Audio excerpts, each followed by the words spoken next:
Alright, so we have some slow ass moving energy coming up here, and it's mostly because somebody is cultivating and trying to get to a place of happiness. Like they're trying their very hardest to manifest the happiness that they want. So they're taking it slow, they're being very cautious with it, but they're really putting in the work necessary, okay? They're really trying to, put in some sort of like foundation, if that makes sense. They're really putting in the grunt work. They're not trying to speed past this, they're not trying to hurry things up, they're trying to be gradual with it.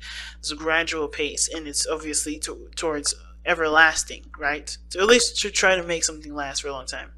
Now, with release your X, time to release, time to clear your energy. The only card I see here regarding, well, actually, there's two cards I see here regarding this. Actually, four.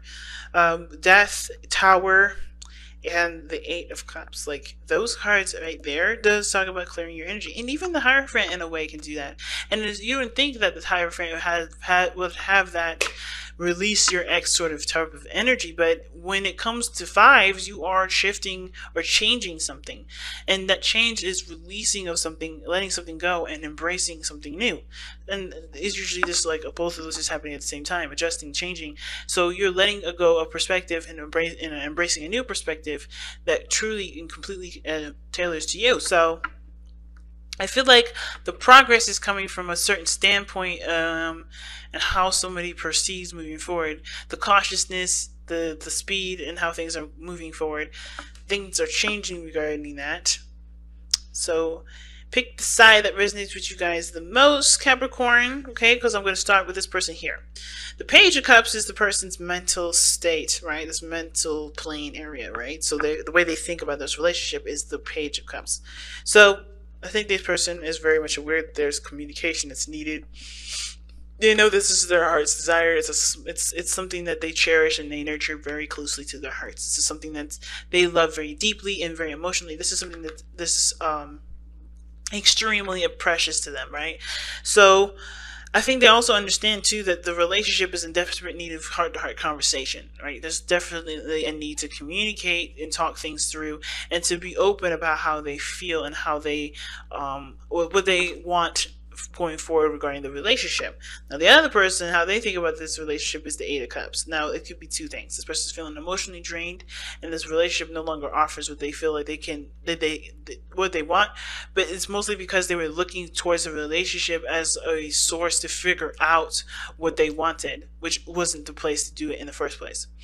Well, it was, because I think the relationship displayed something to them that honestly would help them go after what they want, right? That I don't know if this is them saying, you know what, I'm done with this relationship. You did, it served me for a purpose of finding my true self or finding what makes me happy. I'm done.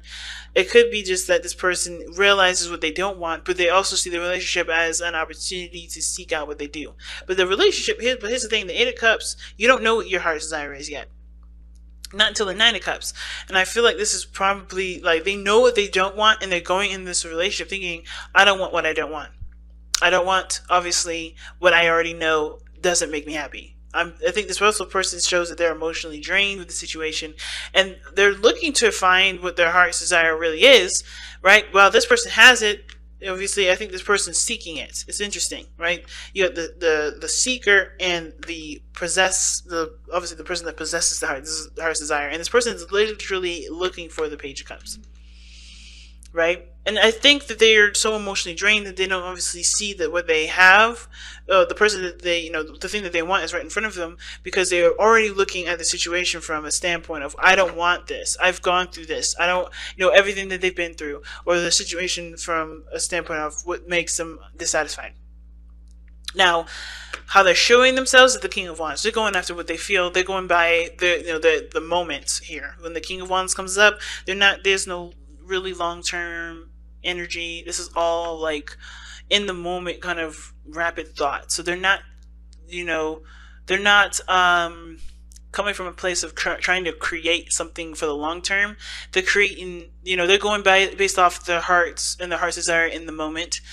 I know it sounds very Knight of Wandsy, but the King of Wands does construct this in a very creative way. It's not flighty like the Knight of Wands. It's more of a, I'm truly going to truly going after what I want, truly going after what makes me feel good.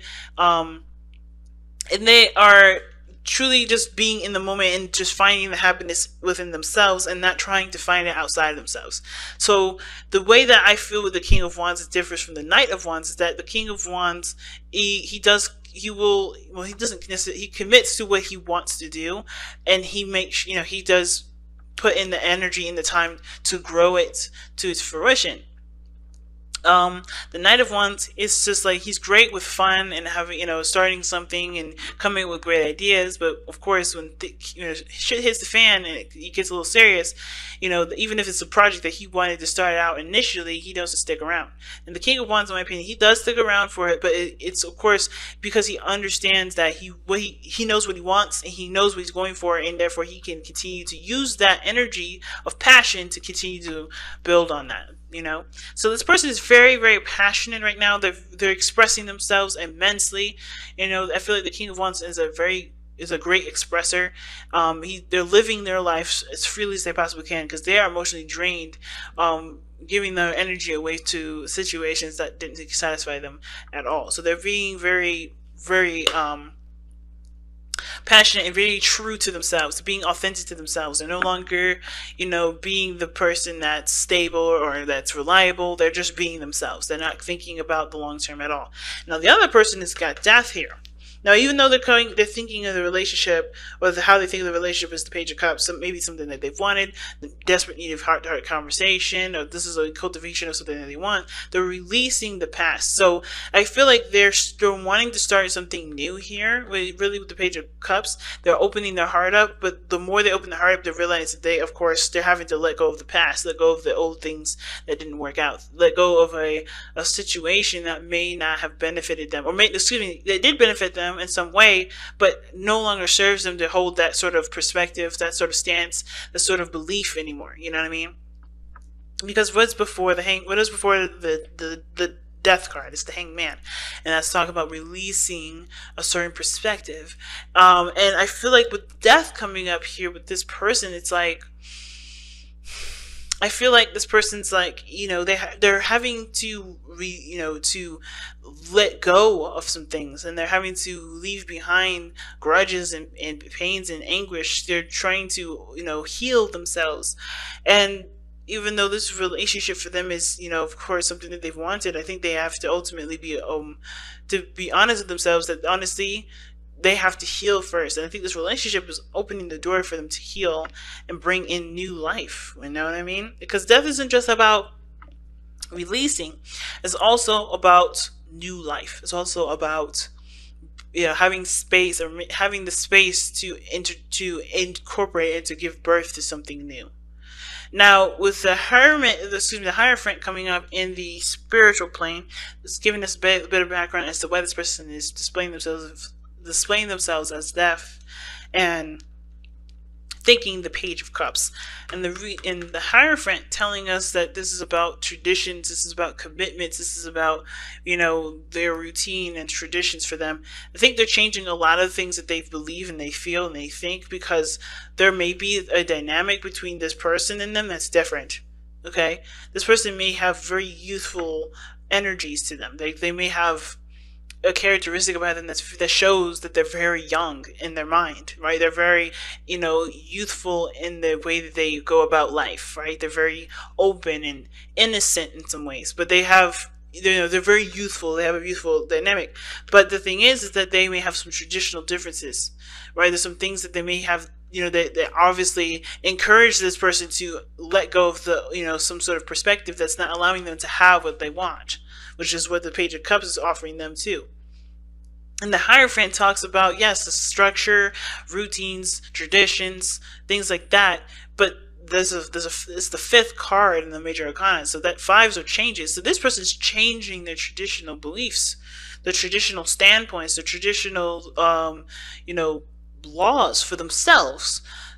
in order for there to be new love, to be to new life, period, and something new to come in. And they're having to change their structure, their boundaries, their, their belief systems, so that way there can be growth. Now, the other person showing up is the Queen of Pentacles. Now, Capricorn, that may be you here, because the queens are cardinal signs. It doesn't mean you're a female. It just means that you are a cardinal sign, and it is true. Capricorns are cardinal signs, just the same as Aries, Cancer, and Libra.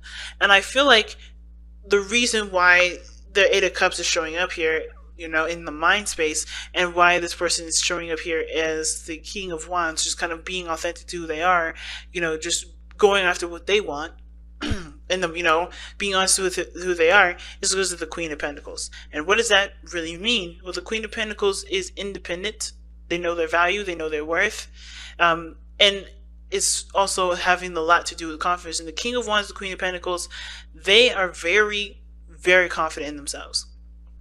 Why? Well, the Queen of Pentacles, like I said, she knows her worth, and she knows her worth because she puts in the work. She has a structure that balances her life out for herself and for the things outside of herself. She's a provider for the family, for herself. She is she's someone that's reliable for herself and to other people. She has shown herself. She's got things that she has about herself that she truly admires and cherishes and sees great value in, and will see great value in someone else. And with the King of Wands, this passion, this willingness to fight, the willingness to go after what they want, and to truly, and to be themselves regardless of how other people feel, that is what brings them confidence. Their uniqueness, their sense of creativity, and their the inspiration they gain from being themselves is what drives them to be confident. And I feel like it's interesting that the Hierophant and the Queen of Pentacles are the spiritual planes for both of these people, because they also have a lot to do with commitments too. Okay, both of them have to do with commitments, and commitments to themselves and commitments to other people. That's, this person is looking to find value with themselves, at least on this side, because based off of how they feel and what they go after and what they feel the most inspired and most authentic. It's very interesting, really, because the cards that brought these two together, the card that brought these two guys together is the Tower. It was completely 100% unexpected. What brought you guys together was that there were some changes that were happening in your lives, and it definitely changes that honestly brought you down to ground zero. Like, you guys were starting from the very beginning, kind of trying to figure out who you were as a person. And the challenge now is the Page of Swords. It's cultivating a truth within yourselves that honestly helps you to understand each other a lot better. It's really interesting, right? I think the more you understand yourself, the more you understand each other. And that understanding is what's going to obviously continue the growth and the stable building that this relationship is already on the course of. The Page of Swords also is the challenge, meaning that there is communication that hasn't been had, or there's a need for communication here. Challenge is showing that there is a need for more information. And I feel like in order for there to be more information, you have to be able to seek out what you believe in and what your truth is within yourself. What is your truth with yourself? Therefore, you'll find the truth that's needed for the other person, and perhaps even the will to communicate with one another. All right, let's take a look at your Whispers of Love. See what you guys got.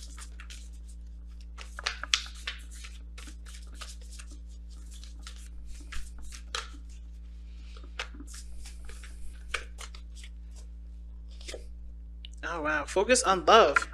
I haven't seen this card in a little bit. Focus on love. Look for the good attributes in each and every person in your life. And Focus on Love is such a powerful card because you don't necessarily need to look at the facts or the physical stuff. It's about how you feel, and it's about the things that, it's understanding the person's character and the dynamics of that person's character, of course, of what came to be and how it came to be in the first place, that this card is asking you to delve into. It's like very Hangman-ish, kind of like seeing something from a different angle, but it's like focusing on the parts that bring you two together, not the parts that split you two apart. You know, releasing your ex isn't necessarily about letting someone go from the past. It's also about letting go of it's really about letting go of the pains or the things that hold you back from keeping you from that's keeping you from being able to have a future with either a new person or the person that you want to return to. You know, focus on the good things, focus on the positive, focus on the attributes that encourage growth, and understand and forgive the attributes that aren't that great, that have split you apart, that makes you, that have hurt you. Understand and forgive those, but put them to rest. It's big, family. It's really big. And with that said, I'm going to go ahead and let you guys go